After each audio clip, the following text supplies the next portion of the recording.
Now, joining me on the phone is radio talk show host, Mr. Rush Limbaugh. Rush, Glenn Beck, how are you, sir? Very good, sir. I want to play something for you. I don't know if you just saw it, but I want to play it again. This is the new diversity officer for the FCC, a newly created position. This is what he said at a speech or talk he was given about Chavez, Venezuela, and how the media worked down there. Watch this. In Venezuela, Chavez really had an incredible revolution, democratic revolution, to begin to put in place things that were going to have an impact on the people in Venezuela.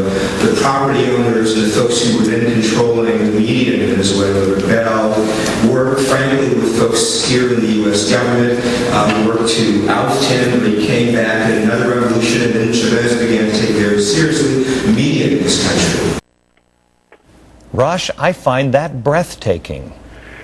I find the whole administration breathtaking, Glenn. I mean, you're doing a great job this whole week. I saw Sarah Palin even tweeted about what you're doing, urging people to watch. This whole administration is as radical and far left as any that the country has ever had. And what they're trying to do here to communications is simply stifle dissenting voices. They're trying to wipe out any opposition. If you look at Barack Obama and his track record as a politician, it is to clear the playing field. He doesn't even like debating his opponents. He just wants to get rid of them.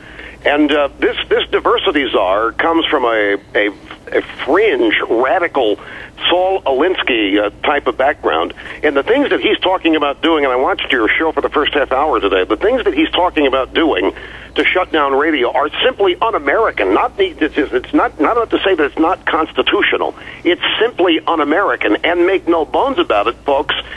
Glenn is right when I think he's maybe underselling a little bit about as far as their intentions are concerned. The stimulus plan, Glenn, look at what they're doing to the U.S. economy. Anybody with a sense of economic literacy would know this is not how you create jobs. You do not rebuild the private sector. This is being done on purpose.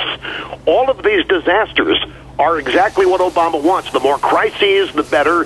The more opportunity for government to say, let us in and fix the problem.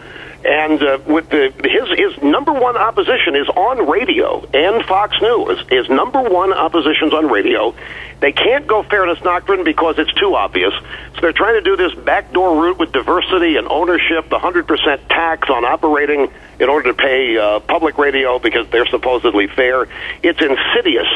But I don't think it's going to work in the end because the American people are too informed, Glenn. They're too aware of it. Their radio means too much to them. Their free speech, freedom in general, means way too much to them. And just as they're fighting back on health care and a number of other things, so will they fight back on this world. And I'm going to tell you, folks, from the bottom of my heart, I am uncomfortable thinking and saying these things about a man who's been elected president of the United States. It is terribly upsetting and disconcerting, and I wish I didn't think it, and I wish I didn't have to say it.